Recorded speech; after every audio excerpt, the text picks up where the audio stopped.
Bienvenidas y bienvenidos al sexto capítulo de Podcast Vitalismo. El día de hoy estaremos discutiendo sobre un fenómeno internacional, nacional, que tiene conmocionada en general a las organizaciones sociales, a la izquierda, a los partidos políticos, que tratar de comprender qué es la ultraderecha, que es el concepto que hemos decidido ocupar para este programa, pero también hay otros ejercicios categoriales que vamos a tratar de ir descubriendo con nuestra invitada e invitado. Así que primero parto presentando quienes nos estarán acompañando el día de hoy. Está Elisa Franco, quien es abogada, profesora de filosofía, ex vocera de la coordinadora 8M. Muy bienvenida, Elisa. Gracias. Y también nos acompaña el día de hoy Pablo Buffon, quien es filósofo, potencialmente científico también, vocero de la coordinadora por Palestina, editor de la revista Posiciones y también militante del movimiento Solidaridad. Bienvenido, Pablo. Gracias, Javier. Gracias por la invitación. Como les decía en un principio, vamos a estar conversando sobre esta categoría de ultraderecha que pareciera ser que difiere un poco lo que estamos en conocimiento sobre la derecha tradicional, y ahí parto con la primera pregunta. Hay muchos conceptos que se utilizan para conceptualizar lo que le estamos denominando ultraderecha. En Europa se habla de derecha radical, de extrema derecha, para hacer alguna distinción. Algunos autores también están hablando, por ejemplo, como Enzo Traverso, sobre posfascismo. Otros utilizan, por ejemplo, está la Internacional Antifascista, que ocupa también el concepto de neofascismo y otras expresiones similares. Entonces quería partir preguntándole ahí, Pablo, ¿cuál crees tú que de estas categorías podría funcionar mejor para describir? ¿O más bien es necesario, a partir de distintas experiencias y realidades, usar distintos conceptos? ¿Cómo es el panorama en términos de categoría política? Yo creo que hay una tendencia a buscarle nombre a las cosas antes que caracterizarlas, y por eso la pregunta me parece que es interesante en el sentido de partir por una caracterización. Una de las cosas que viene a la mente inmediatamente es el fascismo, ¿no? O sea, ha habido una vinculación constante en el debate entre las extremas derechas y el fascismo histórico. Y uno podría definir el fascismo histórico como un impulso de reprimir y desorganizar a los sectores populares, a las clases subalternas, al movimiento popular, en los años 20 y los años 30, en un contexto de auge del movimiento revolucionario o efectivamente de revoluciones, utilizando de algún modo a ciertos sectores de las clases medias, de la pequeña burguesía, del pequeño empresariado, para someter a las clases populares a los intereses del gran capital, de la gran burguesía, del gran empresariado. Y eso es evidente tanto en Alemania como en Italia, que son los principales exponentes del fascismo histórico. Hoy día, sin duda, no estamos en un contexto revolucionario por parte de los sectores populares, digamos, pero sí un momento de crisis y de grandes procesos de revuelta. Por lo tanto, ¿qué podríamos entender cuál es la conexión con el fascismo histórico, por ejemplo? En primer lugar, una posición reaccionaria, es decir, de una reacción a un momento de crisis, ¿no? Y en ese sentido, no es posible definir o caracterizar a la extrema derecha o a la ultraderecha o al neofascismo, cual sea el nombre que queramos utilizar, si no entendemos que tiene esa característica reaccionaria. Pero no solamente es una reacción a lo que ocurre, sino que también yo creo que tiene una característica transversal, que ha sido transversal a todas las derechas históricamente. Uno, que es oportunista y ecléctica en términos ideológicos, políticos y programáticos.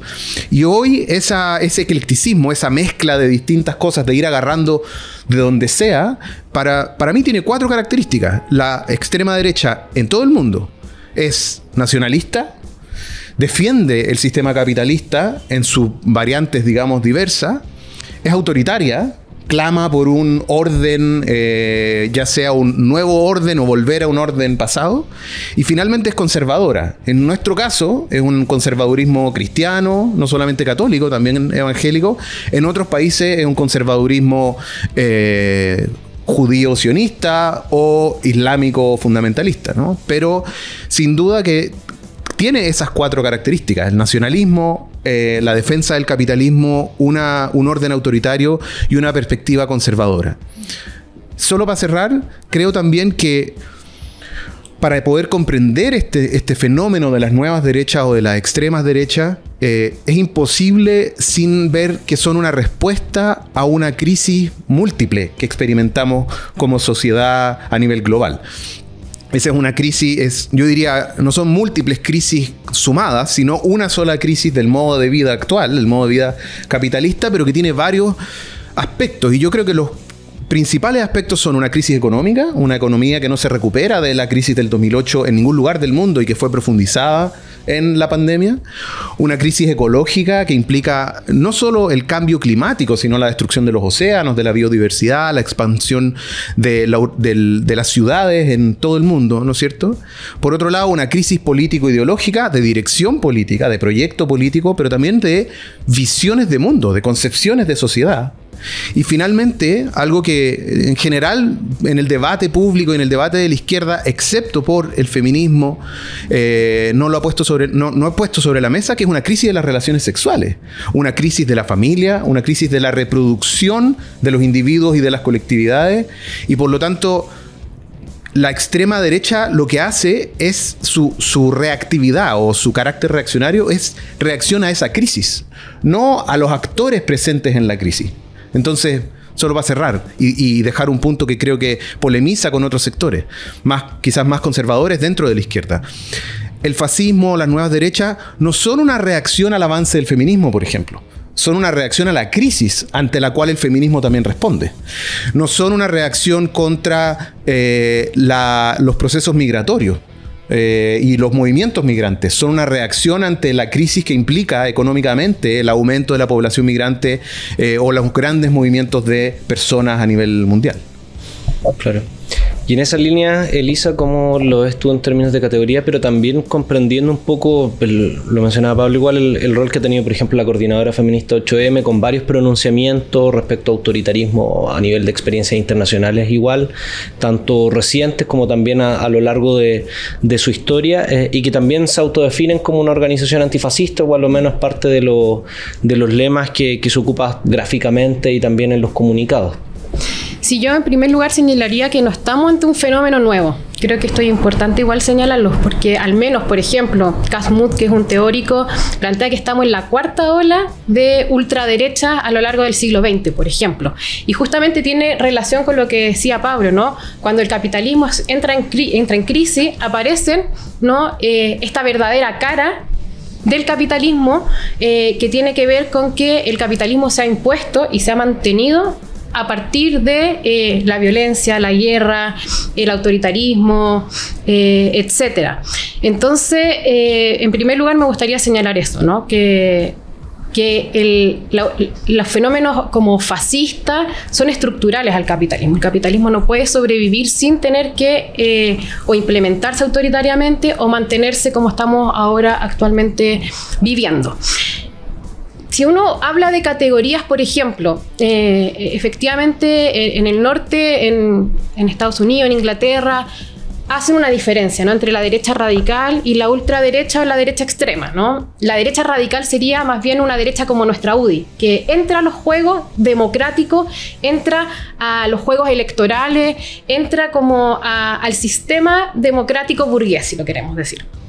En cambio, la ultraderecha o la extrema derecha es capaz de romper, es capaz de no ingresar a estos sistemas, entre comillas, democráticos o juegos electorales para imponerse. En Chile yo no sé si eso se puede, digamos, categorizar así, porque la UDI, que entra en el juego electoral, también antiguamente ha roto este sistema democrático imponiendo una dictadura. Entonces, no sé si se pudiese como categorizar así, pero hay una diferencia entre esta derecha radical, que sería una derecha más UDI, ¿verdad?, y una derecha o extrema, y acá Kast también sería más una derecha quizás radical en esta categoría, y una derecha extrema que sería, no sé, un Pancho Malo con el movimiento social patriótico, o patriota, perdón. Team Patriota. Patriota, el Team Patriota. Incluso quizá este Partido Nacional Libertario, que por lo menos tienen un discurso más confrontacional con el sistema democrático y son capaces de romper utilizando la fuerza y la violencia para imponerse. Yo agregaría también que estamos dentro de una pugna, en un periodo de una pugna entre la derecha también, ¿no? Cuando aparecen estos fenómenos de ultraderecha y de nuevas derechas o de derechas radicales, es porque también hay una pugna dentro de la derecha. Que no lo habíamos visto, digamos, al menos en estos 30 años de concertación, acá emerge, ¿no? Cómo se lleva a cabo este proyecto que, tal como decía, porque yo creo que todo, en tanto el fascismo, la ultraderecha, la derecha radical, etcétera, postfascismo, tiene la misma característica, que son justamente lo que decía el Pablo, ¿no? Estos valores conservadores que yo ahí agregaría, ¿no? Este sexismo y este racismo, el liberalismo económico, el nativismo, ¿no? O nacionalismo. Actualmente se le está llamando nativismo porque en el fondo en Francia, si nos remontamos a Francia, uno podría decir que las terceras generaciones de migrantes son nacionales. Entonces ahora ellos utilizan la palabra los nativos, ¿no? Los nativos, los que originalmente estuvimos acá. Autoritario, sin duda, ¿no? Una represión, una intensificación de la represión. Y yo agregaría ahí a lo que decía a Pablo, el anticomunismo, ¿no? Ese elemento que también se mantiene. Ahora, la pregunta justamente también se da es cuál es la continuidad que tiene con el fascismo o no, con el fascismo histórico, utilizando esa categoría como un proyecto político histórico. Y yo creo que el fascismo histórico tenía un proyecto político que se proyectaba hacia el futuro, que fue como una alternativa ante la crisis. Todo esto obviamente en un escenario de crisis. Actualmente yo creo que el neofascismo no es una alternativa nueva, como sí lo fue el fascismo en su época, que era una alternativa nueva, ¿no? Acá lo que estamos viendo es un repliegue, una reacción a mantener lo que tenemos, que aparece como nuevo, pero básicamente lo que ofrece es simplemente mantener lo nuevo. Y para último terminar, yo creo que una de las categorías como que pudiese servir en nuestro continente es la que usa Linera. A mí me parece que esa es una categoría que es neoliberalismo fascistado, quizás complicado, o neoliberalismo autoritario, pero hacer la conexión entre el sistema económico neoliberal, ¿no? Y su patita, digamos, política autoritaria, como la estamos viendo emerger ahora. Claro. Y en relación a eso último, una de las características ahí que mencionaban los dos es este componente nacionalista o nativista. Y Pablo, quería preguntarte cómo lo ves haciendo la diferencia entre Argentina, donde uno ve un Milei mucho más entregado al capital financiero, incluso no defendiendo tanto el discurso nacionalista, por ejemplo, relacionado a las Malvinas, con una posición mucho más dócil frente al imperio inglés, versus, por ejemplo, un Donald Trump, que sí aplica un discurso mucho más nacionalista, incluso no tan, a lo menos heterodoxo en lo económico, donde está anunciando de partida aranceles, que es una cuestión que uno diría, no es parte del consenso de Washington, pero que sí refuerza una posición que uno lo podría extrapolar al análisis centro-periferia. Entonces, ¿cómo ves que dialoga este componente nacionalista cuando se habla de grandes países versus aquellos que tienen una posición mucho más subordinada en realidad a quien esté dentro del imperio? Yo creo que uno de los rasgos históricos que también que ha sido parte como de los valores y la estética de las derechas en general y de las derechas más duras es una cierta nostalgia por un orden anterior, ¿no? Y la pregunta es, ¿cuál orden anterior reivindican los distintos sectores de estas extremas derechas, ¿no? Pareciera que hay algunos que reivindican, como en el caso de nuestra derecha tradicional, la UDI, Chile Vamos, etcétera, que reivindican un pasado muy reciente, que es algo así como el milagro económico, pero no durante la dictadura, sino durante la administración de la Concertación. O sea, no hay mejores defensores del legado de la Concertación que Chile Vamos. Hoy día la Concertación ya olvidó eso, ¿no es cierto? Ya está completamente perdida.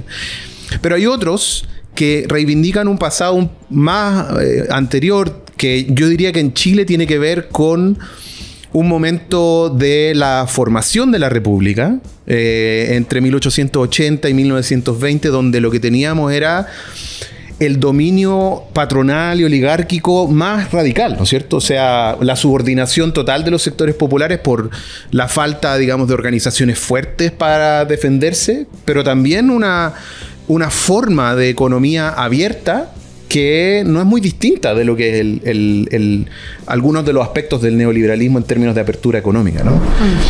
Entonces yo creo que ahí conecta esa nostalgia o esa vuelta al orden, y uno se puede preguntar, bueno, ¿cuál es el pasado reciente o distante al cual aspiran? En ese caso yo diría que lo que tienen en común Trump, Milei, Bolsonaro, pero también otros momentos de la historia de las derechas fuertes en el mundo, es una variante de un capitalismo autoritario. Y además, es un capitalismo autoritario que en el presente va desde Estados Unidos a Rusia, incluyendo a Siria en el caso de Assad, o países como Estados Unidos, incluso Chile, ¿no? Chile tiene un proyecto capitalista autoritario que para defender las lógicas por ejemplo, del extractivismo, requiere utilizar la fuerza, ¿no? La expansión de la explotación de los recursos naturales requiere hoy en Chile el uso de la fuerza.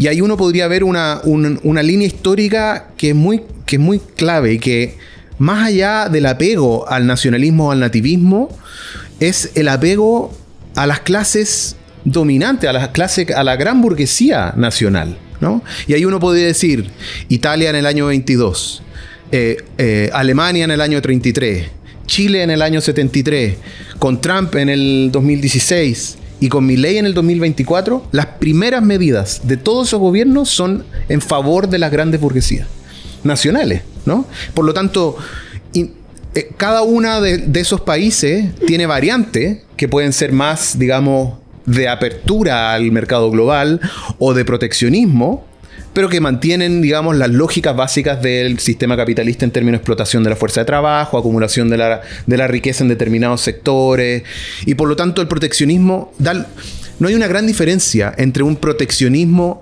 y una apertura neoliberal. Depende más bien en qué lugar del orden mundial uno está, ¿no? Un país como Chile o los países latinoamericanos, que en el orden global, en el mercado global, tienen un rol subordinado, basado en la extracción y la exportación, o los centros industriales que tienen la capacidad de decidir, bueno, vamos a cerrar las fronteras porque vamos a proteger nuestro mercado interno. Pero el proyecto de largo plazo, o el impulso fundamental, es el mismo, es asegurar el negocio de las grandes burguesías, subordinando a todos los sectores que siguen hacia abajo. Ahí a mí me gustaría también agregar que uno de los factores también que uno puede ver como de similitud entre todos estos proyectos que están surgiendo actualmente, en su aparición o en su fenómeno actual, tiene que ver con, a diferencia de los proyectos de derecha, por ejemplo en Chile del siglo XX, incluso en Argentina, que son netamente oligárquicos, ¿no? Uno podría decir, hay una relación, una correlación entre la clase dominante y estos proyectos de derecha. Actualmente se abren, ¿no? Se abren al pueblo, a la gente, aparecen entonces como una alternativa ya no solo para la clase dominante, sino también para los sectores populares. Y eso es peligroso, pero también es desafiante para la izquierda, porque justamente han sido capaces de captar esta subjetividad de radicalidad de los sectores populares que desean cambios, que no están satisfechos con la vida que están llevando actualmente, a propósito de esta crisis no múltiple que estamos, y que la ultraderecha aparece como una alternativa. Entonces, ¿qué hemos hecho nosotros como izquierda frente a eso, ¿no? ¿Cómo hemos respondido a esta captación de esta radicalidad que sí ha sabido la ultraderecha captar, ¿no? Y que nosotros no hemos sido capaces, nosotras, poder, digamos, responder. Entonces yo creo que eso también es una de las como situaciones que tenemos que tener como... Y ahí... Sí, Pablo. Sí, no, yo agregaría, estoy de acuerdo con lo que plantea Elisa, y agregaría que es imposible caracterizar a los actores por sí mismos, ¿no? Tiene que ser en relación. Y lo que vemos hoy día, y es consistente en todo el mundo, es que ante esta crisis global hay una corriente principal, que es la defensa de un capitalismo de carácter autoritario, o sea, por la vía de la fuerza donde sea, que tiene un extremo, digamos, derecho, que tiene las características que hemos descrito, y que tiene un centro o una centroizquierda o como sea, que en Chile está encarnado no sé, por ejemplo, en la Concertación o el gobierno actual, pero en España en el PSOE y en otras expresiones de centro, digamos, que lo que las caracteriza igual es un conservadurismo radical, pero con respecto a las trayectorias recientes. inclusive, ¿no? Por ejemplo, Biden, ¿no? Biden, Kamala Harris representan la mantención de lo existente, mientras que pareciera que, como dice la Elisa, Trump y las otras cosas y los otros, ¿no es cierto?, representantes de la extrema derecha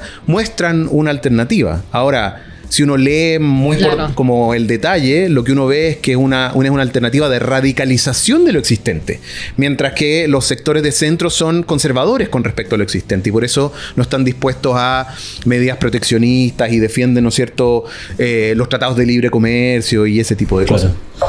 Y respecto a cómo enfrentar a la ultraderecha, a la derecha también quería preguntarles a partir de una situación que es bastante compleja al momento de caracterizar, por ejemplo, al gobierno de Gabriel Boric, donde uno iría ocupando la categoría de García Linera, uno podría ver componentes de incluso un progresismo autoritario, donde si bien hay algunas medidas, lo menos discursivamente, que orientan hacia avanzar un Estado que satisfaga algunos derechos sociales, aunque uno si los mira con lupa no van o nos alejan un poco de las políticas neoliberales clásicas, incluso lo que estamos viendo en la reforma de pensiones. Pero respecto a la dimensión autoritaria, claro, uno dice, Boric sería absurdo equipararlo con Pinochet, sería una brutalidad en términos discursivos, pero hay algunos elementos, por ejemplo, desde el Gualmapu llevan militarizados 2 años, o hay un discurso de fortalecimiento de la actividad policial sin ninguna intervención y control mayor respecto a los casos de corrupción que han existido tanto en la suboficialidad u oficialidad. Entonces uno también podría decir acá hay elementos de un autoritarismo, pero mi pregunta en relación a lo que comentaba Lisa, como, bueno, ¿cuál es la respuesta desde la izquierda? Porque uno se enfrenta a un ciclo electoral y dice, claro, por la ultraderecha no vamos, y es como una premisa, pero ¿qué ocurre también con estos gobiernos que van adquiriendo algunas características autoritarias? Y ahí la pregunta, más allá del plano electoral, si uno votaría o no por Boric, que es la pregunta que siempre nos hacen, de nuevo, sabiendo lo que hizo, es cómo se enfrentan a estos sectores neoliberales o progresistas con componentes autoritarios, al menos cuáles han sido las reflexiones desde el feminismo y también a nivel político, cómo crees que hay que enfrentar ese fenómeno. Sí, yo creo que varias cosas. Efectivamente, si uno hace un análisis de cómo también la ultraderecha aquí, sobre todo en América Latina, se ha posicionado respecto al feminismo, ha sido una matriz antifeminista absoluta, ¿no? Y ahí uno puede decir y preguntarse por qué. Justamente tiene que ver con que el feminismo ha sido una alternativa a la crisis y por lo tanto hay una intención de contrarrestar ese esfuerzo. Y ahí se mete, ¿no?, este progresismo autoritario que también se ha se ha señalado así. Porque tal como tú decías, a mí me gustó mucho un uruguayo que me decía respecto a las experiencias que habían tenido ya antes con el Frente Amplio en Uruguay, ¿no? Cómo le dejan servida la mesa para tomar el té a la ultraderecha o al fascismo, etcétera, aprobando estas leyes que luego incluso esperemos que no sean utilizadas contra ellos mismos, ¿no? Pero tiene que ver con que no basta con el antifascismo. Creo que eso es bien importante. La izquierda, cuando ha tenido estos momentos, yo creo que podríamos, por ejemplo, dar cuenta del Frente Popular que se armó ahora en Francia, ¿no?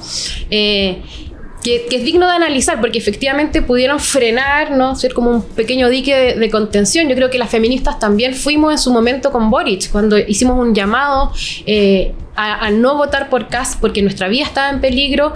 Hicimos ese llamado a hacer este dique de contención con una asamblea de más de 500 mujeres que nos reunimos y decidimos activamente hacer campaña por Boric, y se nos ha acusado por eso de ser, digamos, borichista pero tiene que ver con una cosa, que sí es necesaria esos diques de contención, pero tenemos que pasar más allá, ¿no? Y yo creo que una de las maneras de pasar más allá es reposicionando 2 cosas.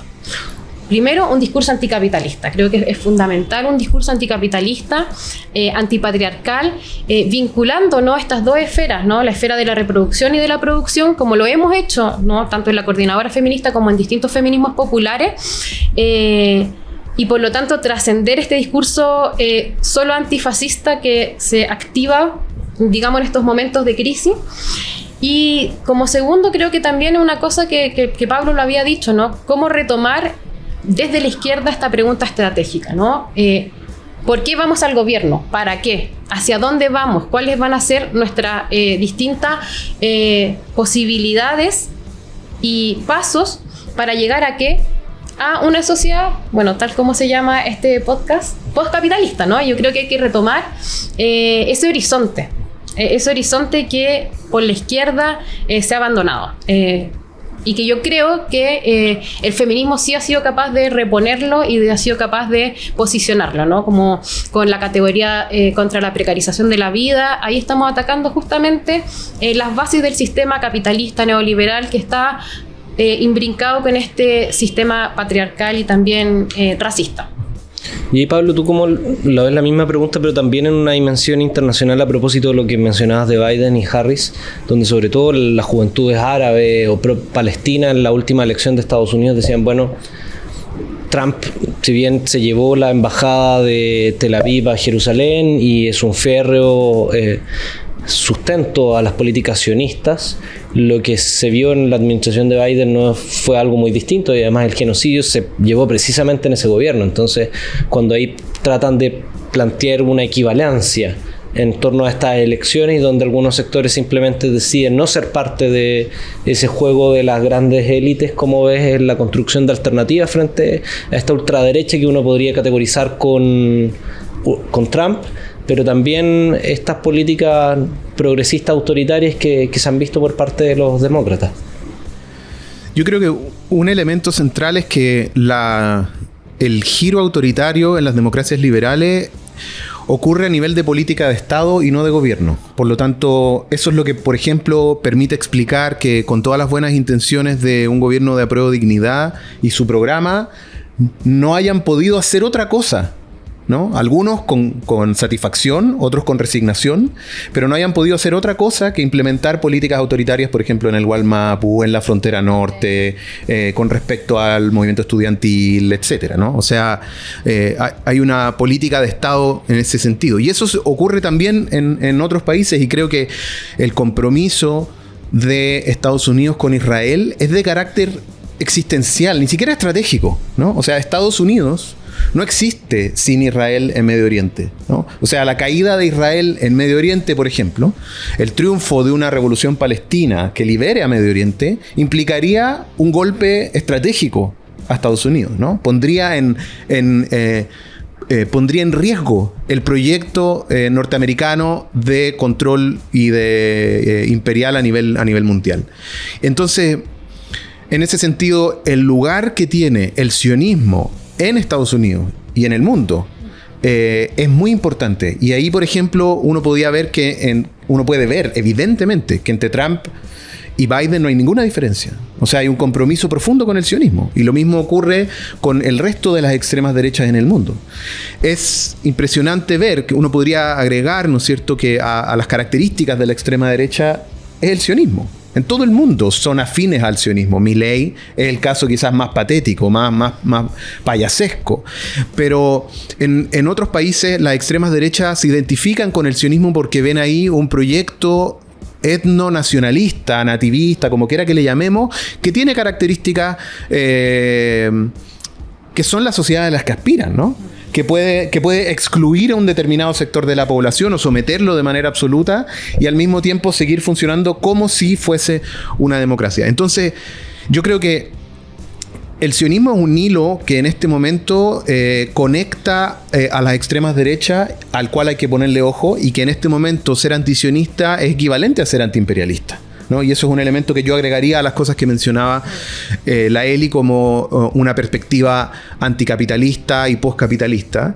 Y quizá hay que recordar, por ejemplo, que los arquitectos ideológicos del conservadurismo norteamericano o actual, ¿no?, los que sustentan el programa de Trump, son israelíes sionistas que han ido desarrollando un determinado programa en Estados Unidos. En Chile, Kast; en Brasil, Bolsonaro; en Argentina, Milei. Y esto ha sido un drama para la izquierda mundial, ¿no? Porque ha tenido que tomar un lugar. Quizás la versión más terrible de ese drama es la izquierda alemana, que ha sido incapaz de desvincularse del sionismo de Alemania en su conjunto, ¿no? Y que no ha sido capaz de tomar una posición en contra del genocidio y en contra del apartheid, y lo hace en nombre de defender a quienes fueron víctimas del genocidio y el apartheid por parte de su propio Estado. En fin, esa creo que es una nota paralela, pero que es relevante porque eso devela que la izquierda tiene que tomar una posición con respecto a Palestina como una clave para la salida de esta crisis internacional. Y finalmente yo creo que, como planteaba la Eli, la respuesta debe ser a la crisis, al fondo de la crisis, ¿no? Y no solamente a la superficie de los actores que encarnan un determinado juego en esa crisis. Eso quiere decir, fundamentalmente, no se trata solamente, esto es importante, ¿no? A nivel discursivo, comunicacional, cerrarle el espacio y acotarle, ¿no es cierto? Que el neofascismo y la extrema derecha vuelva a las catacumbas en las que estuvo, por ejemplo en Chile durante años, ¿no? Arrinconado como un pinochetismo avergonzado. Pero lo más importante es enfrentar esas cosas que la extrema derecha en Chile dice que quiere resolver, ¿no? Que en Chile sigue siendo pan, techo, salud, educación, ocio, acceso a la cultura, ¿no? Que ellos tienen su propia manera de plantear eso, ¿no? Y plantean cuáles son los enemigos, los riesgos, etcétera. Pero la respuesta tiene que ser a la crisis. Y ahí es donde hemos visto que todos los gobiernos de centro han sido incapaces de enfrentar a la extrema derecha y han perdido sistemáticamente las elecciones, por ejemplo, pero también las bases sociales que las respaldan, porque su respuesta a la crisis no ha sido muy distinta a la respuesta que tienen las extremas derechas. Y en ese sentido, como para llevarlo a la última pregunta, que va a ser el qué hacer. Entonces, quiero un poco a ver si pueden caracterizar a la derecha chilena con estas familias, porque hay alguna característica general a las ultraderechas, extremas derechas, que a pesar de las diferencias y matices que pueden tener, por ejemplo, entre un Trump, Bolsonaro, Orbán, se reconocen y participan a nivel internacional. Incluso están teniendo una política internacionalista bastante desarrollada, donde está siendo Argentina un epicentro, pero también lo ha sido históricamente Estados Unidos con las conferencias de política de acción conservadora. Entonces, ¿cómo ven ustedes a la derecha chilena, y caracterizando específicamente a los siguientes actores? Un lado de este tronco de derecha tradicional, donde más allá de los matices uno podría ver Renovación Nacional, la UDI, Evópoli, que fueron parte de la administración piñerista, por denominarlo también en un conjunto más allá de Chile Vamos. ¿Cómo ven estos actores que se han desmarcado de ese proceso, que es el Partido Republicano por una parte, pero también actores que se han desvinculado del Partido Republicano, y que ahí uno ve dos troncos, o dos ramas más bien, que por un lado está el Partido Social Cristiano, que tiene una figura también en términos de proyección presidencial como el Rojo Edwards, que también es anómalo, uno podría decir más bien, esa no es tu familia, pero está ocupando la familia para una elección presidencial, pero que el PSC es interesante a partir sobre todo del proceso en Concepción, que yo diría que es bastante distinto a lo que representa Edwards.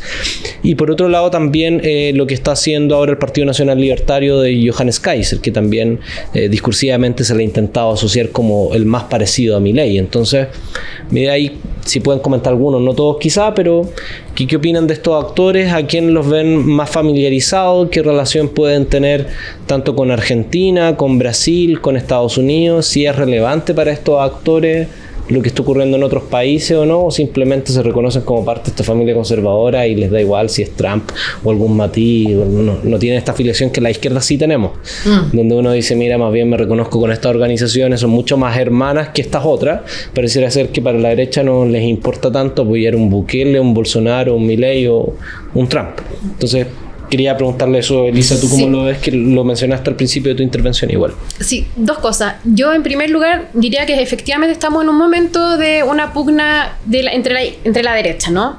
En que, en el fondo, la derecha se está peleando entre sí. Algo que no lo habíamos visto, no estábamos acostumbrados, al menos los que nacimos bajo la Concertación, pero...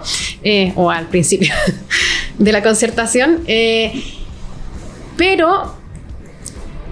igual, de todas maneras, a pesar de que estamos en un momento de pugna, que hay que analizarlo y que ahí justamente nos podrían servir estas categorías de derecha radical y extrema derecha, como de las categorías clásicas de la ciencia política, que ve, por ejemplo, a un RN, a la UDI, Evópoli, como una derecha radical, es decir, una derecha que es capaz de someterse a el sistema electoral y tener una política más correcta, versus a la extrema derecha, que sería más disruptiva, menos políticamente correcta, más extrema en sus planteamientos a este partido nacional cristiano o social cristiano o conservador cristiano, porque han habido un montón de partidos que se han creado desde el 2019, que bueno, no han alcanzado las firmas o no, pero que salen, se reproducen, o a este movimiento social patriota o nacional libertario, como esta extrema derecha.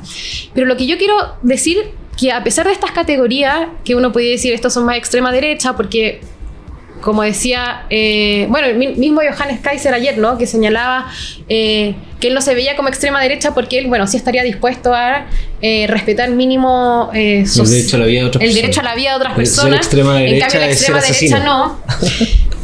Lo que yo quiero decir es que lo que hemos visto en la historia, porque podemos decir muchas cosas, es que la derecha igual se alinea. Hay unos intereses de clase dominante, y que finalmente son ordenados y se alinean. Y lo dijo Kast. Sale Matei, vamos a gobernar todos juntos, ¿no? Sale Kast y se van a alinear de todas maneras. Y eso nos da también una pista para discernir que, si bien hay ciertos matices que lo hemos visto, acá hay un proyecto que se defiende, que es un proyecto, ¿no?, de la clase dominante, que tiene que ver con lo que habíamos señalado, con un proyecto sexista, racista, capitalista, ¿no?, con el neoliberalismo acérrimo, nacionalista, que comparten, ¿no?, y atraviesa a todas las derechas. Más allá si una es más díscola o una parece más extrema o no. El momento y a la hora han actuado así, creo yo. ¿Tú, Pablo, cómo lo ves? Sí, yo creo que siempre hay modas cuando alguien gana, ¿no? Y entonces cuando gana Milei aparecen los Kaiser diciendo como, bueno, nosotros somos los mejores representantes de esto que ganó allá al lado, síganos a nosotros. También pasa en la izquierda, ¿no? Claro. Pasó con Podemos, pasó con Syriza y pasó con... En fin, es parte, digamos, de la dinámica. Pero yo creo que tenemos que hacer como una distinción en nuestro trabajo como izquierda entre poder distinguir analíticamente y hacer uso estratégico de las diferencias al interior de las derechas, pero tampoco podemos hacerles la pega, ¿no? Yo creo, por ejemplo, que la táctica que ha utilizado este gobierno de distinguir entre una derecha democrática, como la ha denominado, y una extrema derecha, con la intención de poder recuperar algunos o ganar algunos votos supuestamente para algunos proyectos, es completamente errónea. Porque en términos tácticos, en el ámbito de la política estatal o institucional, esa es una pelea que tienen que hacer ellos. Ellos tienen que pelearse y distinguirse. Nosotros no podemos hacerles la pega de nosotros distinguirlos a ellos, ¿no? Es como hacer la pega fácil. No, son ellos los que tienen que pelearse. Nosotros deberíamos plantear que ellos son parte de un mismo bloque, que defienden los mismos intereses, de tal manera que sean ellos los que se peleen, que entre Kast y Matei se distingan entre quién es más facho. O quién es más capaz de, ¿no es cierto?, de conquistar a los sectores decepcionados de la familia militar porque los siguen teniendo presos o nadie los quiere. Pero por otro lado, sí tenemos que hacer uso y aprovechar tácticamente en algunos momentos esas diferencias para poder generar como ciertas cuñas y aislar algunos elementos como Kaiser, Gaspar Rivas o los sectores fascistas de las iglesias evangélicas, que por cierto no son todas de extrema derecha, ¿no? Claro. Yo creo que la clave para el quehacer, a diferencia de lo que creo que ha sido la respuesta que ha tenido, por ejemplo, el gobierno frente a la emergencia de estos sectores, no es una clave táctica. Es decir, de cómo lo hacemos para ganar más o menos votos y en el corto plazo, digamos, de cómo aseguramos tanto el cumplimiento de ciertos proyectos legislativos o la próxima elección. Que creo que en momentos de crisis y cuando uno tiene un Congreso tan cerrado y tan difícil de sacar mayoría, es un error pensar que tu rol como gobierno va a ser ganar en el Parlamento e implementar medidas, ¿no? Yo creo que este gobierno ha desaprovechado brutalmente la posibilidad de construir las condiciones futuras para conquistar transformaciones de carácter estructural, ¿no? Y se dedicó a creer que era posible gobernar y terminó administrando lo posible, ¿no? Entonces, la clave no está en las dimensiones tácticas del juego de la política cotidiana, sino en el programa. Eso es lo que va a permitir orientar hacia dónde se pueden llevar a cabo las tácticas, de qué carácter va a ser la estrategia en el largo plazo y sobre todo, en este momento, cuáles van a ser las alianzas que hacen posibles ciertas cosas. Por ejemplo, ya vimos lo que significaba una amplia alianza en contra de Kast en la elección por Boric, ¿no? Y yo personalmente, y creo que el sector más sensato, digamos, de la izquierda radical y de los movimientos sociales que salimos a votar por Boric y llamamos a votar por Boric en ese momento, no nos arrepentimos de esa decisión, porque era la decisión correcta en ese momento. Nadie tiene una bolita mágica que te permita ver que después iban a hacer tal o cual cosa, ¿no? Pero incluso quienes planteamos nosotros como Movimiento Solidaridad, por ejemplo, planteamos en ese momento un llamado a votar por Boric con todas las precauciones, sabiendo que iba a significar un mantenimiento de ciertas políticas de Estado, como yo decía antes, ¿no? Y es como hemos caracterizado al Frente Amplio desde hace muchos años. Ese programa tiene que ser un programa para la crisis. Tiene que ser un programa transformador, sin complejos liberales progres, sin miedo a que los empresarios se enojen, sin ir a Icare a dejarlos tranquilos, ¿no? Esto de ser el gobierno, ¿qué significa la frase? Soy el presidente de todos los chilenos, ¿no? Eso no es algo con lo que se identifique o que logre hacerle sentido a los sectores populares. No, esa es una frase para los empresarios. Es para dejar tranquilo a los empresarios y decirles: yo voy a hacer un gobierno que va a gobernar con ustedes, que los va a integrar en las decisiones, ¿no? Versus eso, tenemos a Salvador Allende diciendo: este es un gobierno del pueblo y los trabajadores. ¿Qué dice eso? Deja claramente rayada la cancha de que, aunque hay que negociar sin duda con el gran empresariado o entrar en ciertas negociaciones y tensiones, el centro del programa va a estar puesto en los sectores populares. Yo creo que hoy día, aunque no tenemos que volver al proyecto de la Unidad Popular, sí tenemos que plantear un programa transformador que no tenga complejos para decir cosas como: si la crisis económica significa que no hay plata para poder financiar programas sociales, si no hay plata para financiar el desarrollo y el crecimiento económico, entonces vamos a tener que expropiar. O sea, yo creo que no hay salida de esta crisis sin expropiación, ¿no? Y eso es lo que demuestran, yo creo, las revueltas del siglo XXI, ¿no? Demuestran que en su visión hay un programa expropiador del espacio público, ¿no es cierto? Una expropiación del poder político, una expropiación del poder económico.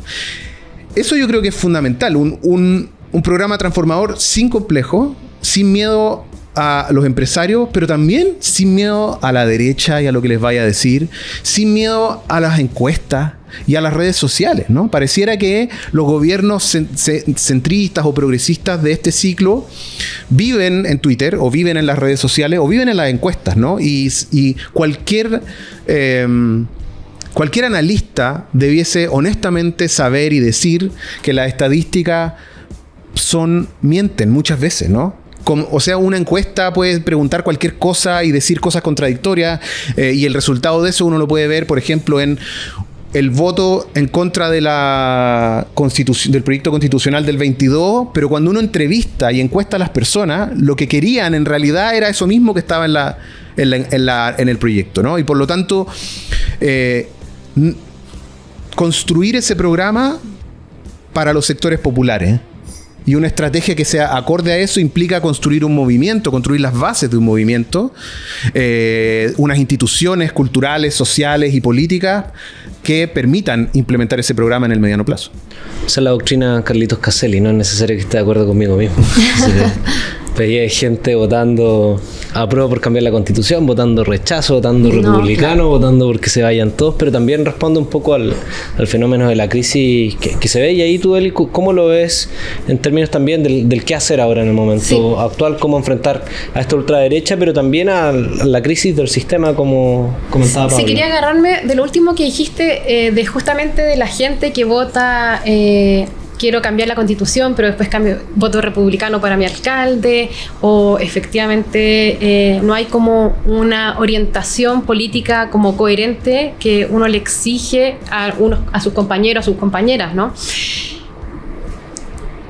Ahí está la discusión, ¿no? ¿Nos hemos vuelto más conservadores y más de ultraderecha o no? O los votos que les dan, por ejemplo, contra el Frente Amplio, ¿no? Que perdieron la alcaldía, la exconcertación, etcétera, es un voto porque ideológico o un voto de castigo, ¿no? Yo me voy por la tesis, ¿no? De que no nos hemos vuelto como sociedad más conservadores, más neoliberales, etcétera, más fascistas, digamos, sino que justamente yo creo que las personas van votando en función de ir castigando a ciertos políticos, ¿no? No me diste esto, te saco. No me gustó como un poco también clientelar, un poco en esta sociedad en la que estamos inmersos. Entonces, creo que es bien importante señalar eso, ¿no? Que no creo que nos estemos volviendo más fascistas como sociedad, sino que hay un voto de castigo justamente porque se ha hecho mal. Se han hecho mal las cosas, y ahí yo concuerdo con Pablo con que hay que volver a radicalizar los discursos, a responder a la crisis, y justamente también no atrincherarnos en lo existente. Estuve leyendo hace poquito, a propósito de que hablaba Pablo también de la Unidad Popular, de la carta que le escribieron los trabajadores y trabajadoras de los cordones industriales a Allende. Y en esa carta era una carta de advertencia: se viene el fascismo. Se utilizaba la palabra fascismo. Se viene el fascismo. ¿Y qué decían los trabajadores, las trabajadoras? Por favor, presidente, no responda con más democracia burguesa. No nos atrincheremos en la democracia. Un poco lo que hace el Frente Amplio, que es atrincherarse en la democracia, tratando de como sostener estas instituciones que están en crisis también, porque hay una crisis política. Entonces, justamente yo creo que va por ahí, ¿no? Con eso que decían los trabajadores. También es necesaria una crítica a la democracia actualmente como la estamos viviendo, ¿no? Hay una frase que a mí me gusta mucho, que es de Brecht, que es como el fascismo no es contrario a la democracia, sino que es su evolución en tiempo de crisis. A la democracia burguesa, obviamente. Nosotros aspiramos a una democracia popular, a una democracia donde las personas tengan la decisión de su vida, y creo que también tenemos que volver a esos conceptos, esas prácticas también que orientan la toma del poder en nuestras vidas y en las decisiones políticas importantes. Y por último, creo que como izquierda no podemos seguir aislando y culpando, por ejemplo, al feminismo del fracaso de la Constitución, o que a las personas no les interesa el medio ambiente, o que a las personas no les interesa los migrantes, las migrantes, etcétera. O sea, ir como deslavando en nuestro contenido nuestros movimientos, sino que todo lo contrario, ir afirmando lo que hemos construido hasta acá, hasta ahora, ¿no? Creo que eso es una de las maneras también del quehacer. Creo que recuperar estos proyectos que respondan a la crisis, las feministas lo hemos hecho, hemos construido, hemos hecho e intentado hacer un ejercicio de construcción, en asambleas populares con muchas mujeres, en los distintos encuentros plurinacionales que hacemos, y volver a esas prácticas de poder popular. Creo que también es importante, con una crítica a la democracia en cómo la estamos viviendo actualmente. No podemos atrincherarnos en la democracia que estamos viviendo actual. Sí, bueno, estamos llegando al final del programa, y creo que un elemento en el que coincidimos todos quienes estamos en la mesa es de que la respuesta a la ultraderecha, la extrema derecha no va a venir reivindicando la crisis del sistema actual, sino que más bien doblando la apuesta y radicalizando sobre todo el programa, y que eso también tiene implicancias discursivas. Y ahí creo que es importante también hacerse cargo de que esa rebeldía que ahora está radicada en la derecha siempre nos ha pertenecido a nosotros y nosotras, que somos los que impugnamos el sistema desde hace decenas de años, a lo menos en nuestro país, y a nivel de la izquierda mundial también. Entonces, recuperar un poco esa rebeldía a través del programa y del cambio del sistema pareciera ser una de las formas más eficaces de enfrentar la ultraderecha cuando uno analiza también la experiencia a nivel mundial, y que aquellos que simplemente prefieren mantenerse con lo que hay siempre terminan retrocediendo, y eso lo podemos ver en experiencias comparadas, pero también dentro del propio proceso de nuestro país. Pero esa radicalización programática también tiene que estar anclada en un sujeto, y eso implica también la tarea de organización permanente, que es uno de los desafíos grandes, y yo diría que también de aquellos que ven el programa Podcapitalismo y todas las organizaciones que están formándose también en el debate que estamos llevando en el Ciudadano. Así que agradecer, Pablo, agradecerte, Eli, también por compartir el día de hoy, y les dejamos invitadas e invitados a un próximo capítulo de Podcapitalismo.